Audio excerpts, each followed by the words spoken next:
ہمیں پسند ہے کہ رسول پاک صلی اللہ علیہ وسلم کے یہ چچا کلمہ پڑھ جاتے. پھر ابو طالب نے جہاں برسوں خدمت کی، چلتے وقت رنج بھی وہ دیا جس کا جواب نہیں. چونکہ بخاری شریف میں سرکار نے پورا زور لگایا کہ چچا کلمہ پڑھ جاؤ تو میں آگے زندگی بھر کے سارے معاملات میں سنبھال لوں گا. یہ بخاری میں بار بار حدیث آئی.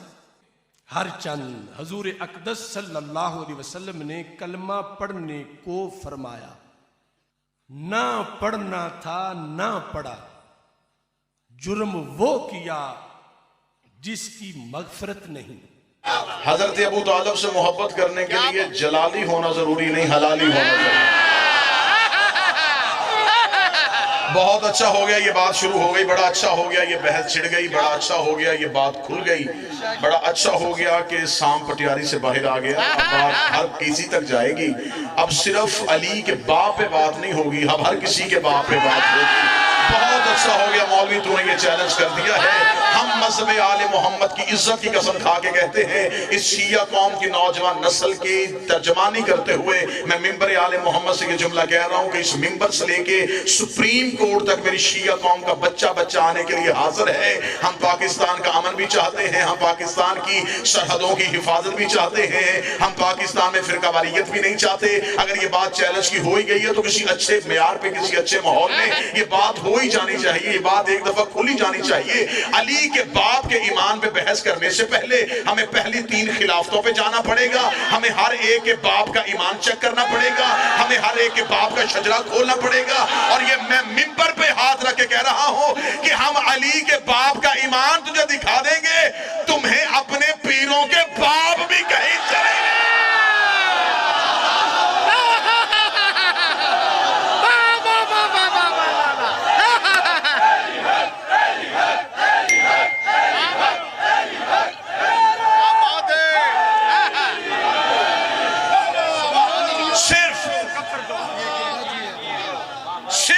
حضرت عمران پہ نہیں ہوگی. غلام بس بھائی بسم اللہ کریں. ہم صرف مذہب آل محمد کے لیے، ہم یہ تعریف و توصیف کے لیے نہیں آئے. ہم حفاظت بھی کرنا جانتے، ہم وکالت بھی کرنا جانتے. ہم وہ زبان خودی سے کھینچ لیں گے جو علی کے باپ پہ بھونکے گی. ایمان ابو طالب نہیں پڑھوں گا. ایمان ابو طالب وہ پڑھتا ہے جس کی نسل مشکوک ہو. ہمیں احسان ابو طالب پڑھنے ہیں. ہمیں دنیا کو بتانے ہیں کہ علی کے باپ کے احسان کتنے تھے.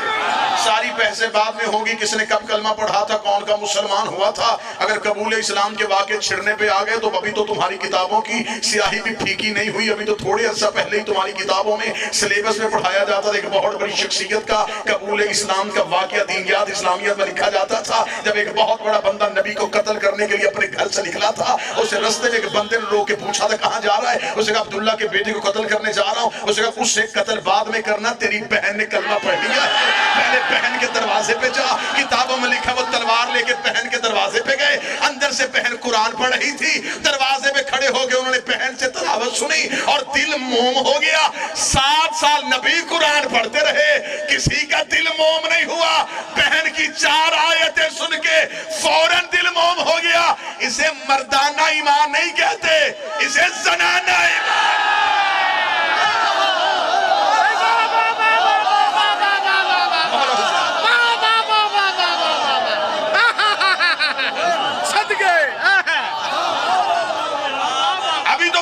کتابوں میں لکھی ہوئی ہیں، ابھی تو وہ جملے کتابوں میں لکھے. جب ایک بہت بڑے بندے کے بیٹے نے شراب پی لی تھی،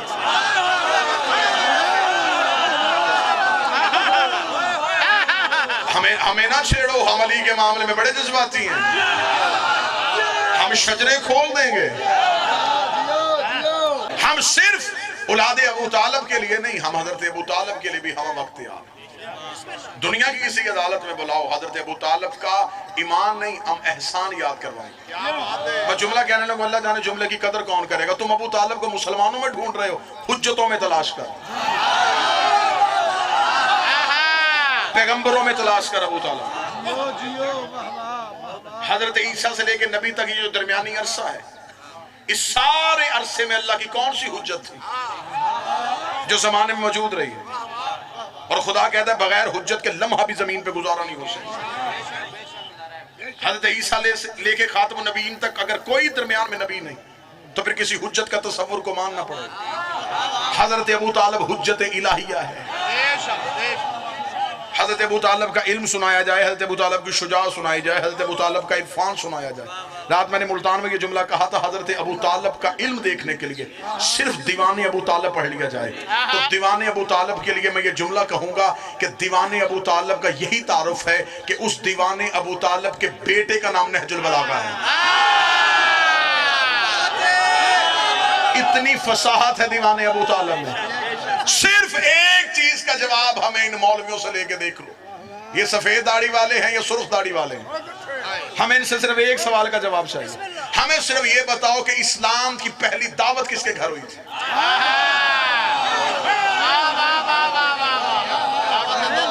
جسے دعوت ذوالعشیرہ کہتے ہیں, یہ کس کے گھر ہوئی تھی؟ یہ حضرت ابو طالب کے گھر ہوئی تھی. اب اسی مولوی کے سر پہ قرآن رکھ کے پوچھ کے حضرت ابو طالب کا گھر کہاں تھا؟ مکہ میں. اللہ کا اپنا گھر کہاں تھا؟ مکہ میں. تو جس کا اپنا ڈیرا ہو وہ ساتھ والے کی بیٹھ کر نہیں کھلواتا. جب اللہ کا اپنا گھر موجود تھا تو بات حضرت ابو طالب کی حویلی میں کیوں کی؟ آج 1400 سال کے بعد ان حرامی مولویوں کو پتہ چل گیا کہ ابو طالب نے کلمہ نہیں پڑھا تھا. کیا اللہ کو نہیں پتا تھا کہ حضرت ابو طالب نے کلمہ نہیں پڑھنا؟ خدا کو کیا ضرورت تھی ابو طالب کے احسان لینے کی؟ خدا نے کہا نام میرا محمد, میری بات ہے ابو طالب کے گھر میں ہونی چاہیے. بات لا الہ کی تھی, ہو ابو طالب کے گھر میں رہی ہے. بات محمد رسول اللہ کی تھی, ہو ابو طالب کے گھر میں رہی ہے. میرے مالک جب تیرا گھر موجود ہے, تو نے 2 نبیوں سے مزدوری کر کے بنوایا تھا. نبی سے کہتا کعبے کے قریب آ جاتا, کعبے کی دیوار پہ ہاتھ رکھتا, تیری توحید کی بات کرتا, اپنی رسالت کی بات کرتا. اس زمانے میں جچتی بھی کہ اللہ کی بات ہی اللہ کے گھر میں ہوئی, نبی کی بات ہی اللہ کے گھر میں ہوئی. بات اللہ کی تھی, ہو ابو طالب کے گھر رہی ہے. بات رسول کی تھی, ہو ابو طالب کے گھر رہی ہے. جب ہم نے مولویوں سے پوچھا کہ بتاؤ اللہ کی بات اللہ کے گھر میں کیوں نہیں ہوئی, انہوں نے کہا مجبوری تھی. مجبوری کیا تھی؟ انہوں نے کہا تب کعبہ میں بت تھے,